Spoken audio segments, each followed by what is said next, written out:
on the record, I just want you to look at a few things. Mhm, Under the New Mexico paperwork that I sent you, mhm. on April the 27th, the day he was booked. Are we talking about Albuquerque or hold on a second? I'm first talking about Las Cruces, the Las donation. Okay. Yes, ma'am. The very first page, Mm-hmm. it would be one day. It has not, that he was being held on a fugitive case there.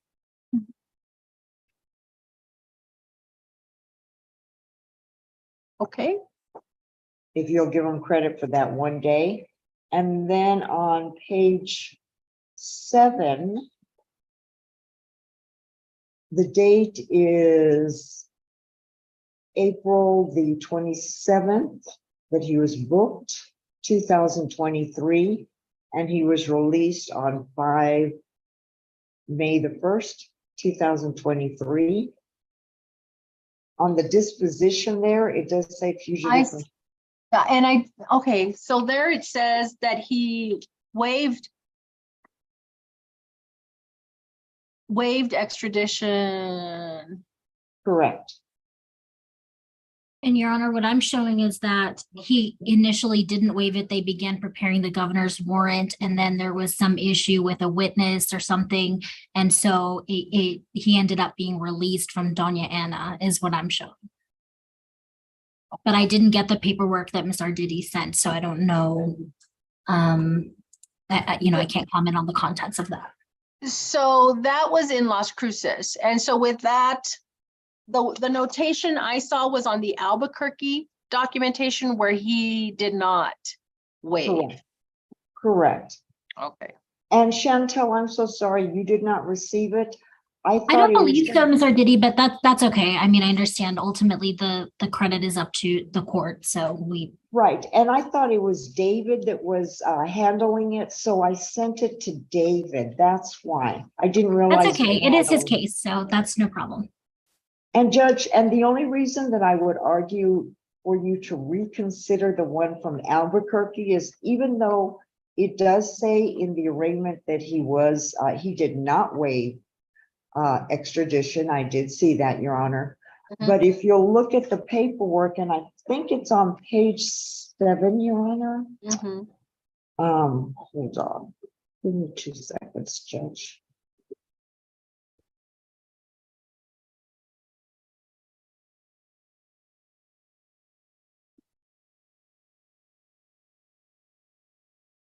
Page 7, PR.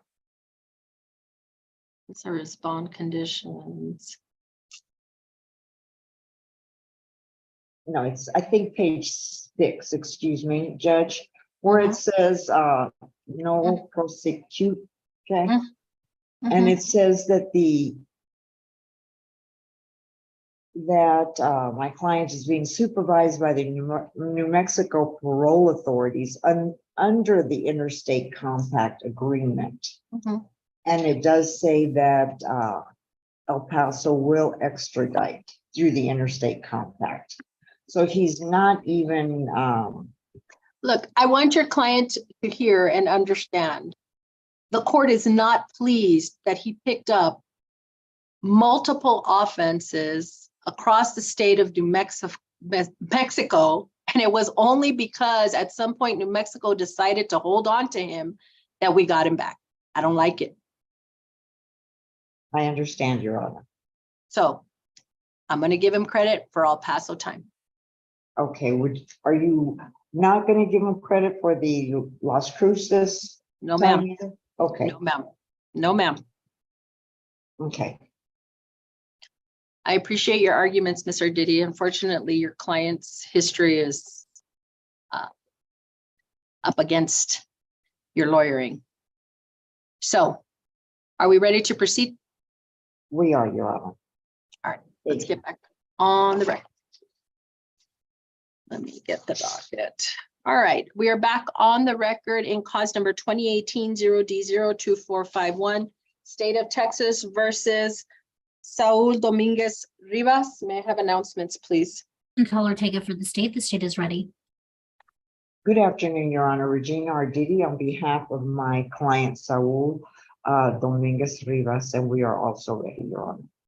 We were and are scheduled for a plea of true today, and I did receive paperwork. I know in setting up the plea of true, Ms. Arditi, you had brought to the court's attention your intention to follow up on time that your client had been in custody in the state of New Mexico and have provided the court with that documentation. I believe I received the plea paperwork before I received the details of all of the documentation regarding his time served in New Mexico. We have had somewhat of an extensive discussion off the record regarding your client's time, and I want to make sure, and I mean the time credit in New Mexico, it is the court's decision that I am not going to give him credit for any time that he did in Las Cruces or Albuquerque. There were multiple jailings in and you, Ms. Arditi, summarized it along with the documentation.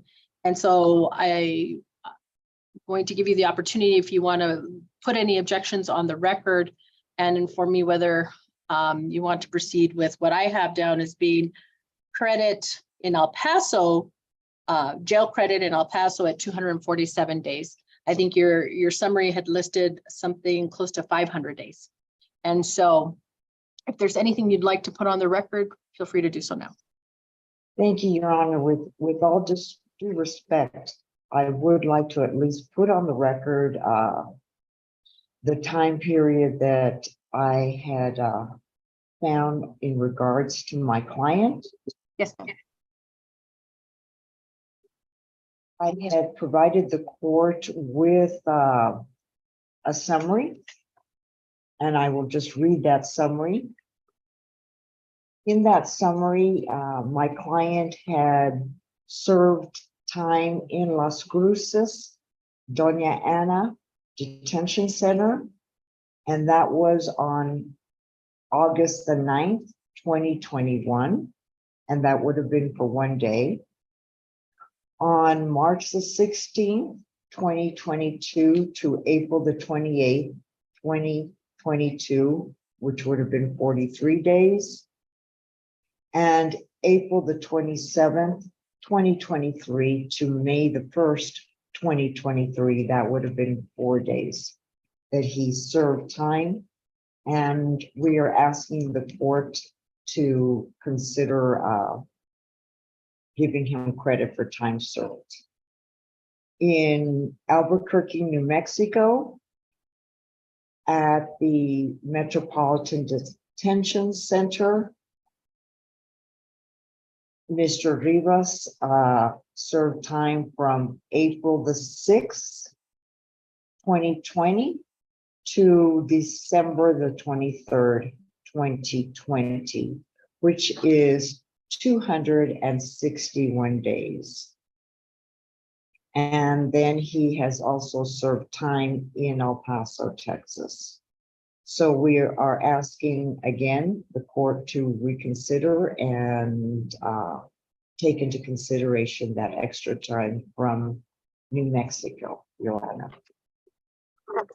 Thank you, Ms. Arditi. That is respectfully declined. I will decline to give him that credit.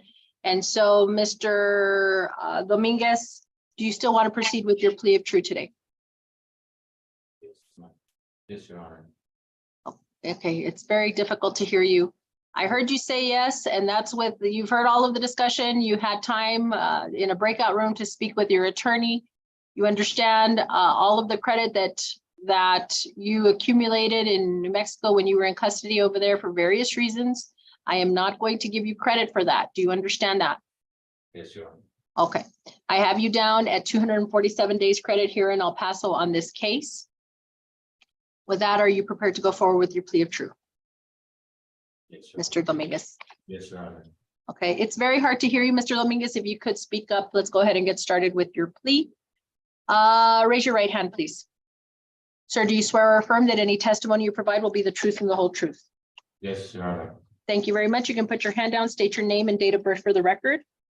Saul Dominguez Rivas, 6/20/1989. Mr. Rivas, are you the same individual who on November 15, 2018 entered a plea of guilty and was placed on deferred adjudication for 4 years for the offense of burglary or habitation? Are you that same individual? Yes, Your Honor. Ms. Arditi, do you waive formal reading of the state's motion to adjudicate? Yes, Your Honor, we do. Mr. Dominguez, are you satisfied with your attorney's representation of you? Yes, Your Honor. Ms. Arditi, any reason to believe your client is not presently competent to proceed? No, Your Honor, thank you. Mr. Dominguez, have you ever been found mentally incompetent by any court? No, Your Honor. Any condition, diagnosed or undiagnosed, that is preventing you from understanding what we're doing today? No, Your Honor. Okay, so I will find that you are competent to enter your plea. You are a U.S. citizen, Mr. Dominguez? Yes, Your Honor. Okay, there were documents, waiver, stipulations in this case, marked as States Exhibits 1, 2, and 3. Do you recall reviewing those with your attorney and signing them? Yes, Your Honor. Ms. Arditi, did you explain to your client those documents and the possible consequences of signing those documents? Yes, Your Honor, I did. Thank you. And Mr. Dominguez, did you have a full opportunity to ask any questions of your attorney? Yes, Your Honor. And you understood everything contained within those documents? Yes, Your Are Honor. are you waiving the rights in the documents that you signed? Yes, Your Honor. Do you understand that by signing them, you're giving up certain constitutional rights? Do you understand that? Yes, Your Honor. Do you understand that you're making a judicial confession? Yes, Your Honor. Do you understand that on your plea of true, in all reasonable probability, I will find the allegations in the state's motion to be true, and in all reasonable probability, I will find you guilty of this offense? Do you understand that? Your Honor. What was that? Yes, Your Honor. With regard to the motion to adjudicate, do you wish to enter a plea of true or not true? True. Are you making that plea freely and voluntarily? Um, Mr. Dominguez, are you making it that plea freely and voluntarily? Yes, Your Honor. Okay, I understand the agreement is to revoke to 2 years TDC in this case. Is that your understanding of what the agreement is? Yes, Your Honor. Credit for time served in El Paso? Yes? Mr. Dominguez, yes? Yes, Your Honor. Okay. Ms. Arditi, is that your understanding of the plea agreement as well? Yes, Your Honor.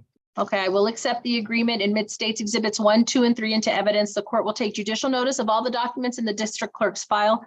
Mr. Dominguez, based on the evidence presented here today and on your plea of true, I find there is sufficient evidence to support the allegations in the state's motion, and I will find you guilty of the offense of burglary of habitation. The judgment in this case is hereby amended from 4 years deferred adjudication to 2 years confinement in the Texas Department of Criminal Justice Institutional Division. You will receive credit for the 247 days that you have spent in the El Paso County Jail on this case. Is there anything further, Ms. Ortega? No, Your Honor, nothing from the state. Ms. Arditi? Nothing further. Thank you, Your Honor. Thank you. Good luck to you, Mr. Dominguez. Thank you for your time, Ms. Arditi. Thank you. Thank you, Your Honor. Is there anything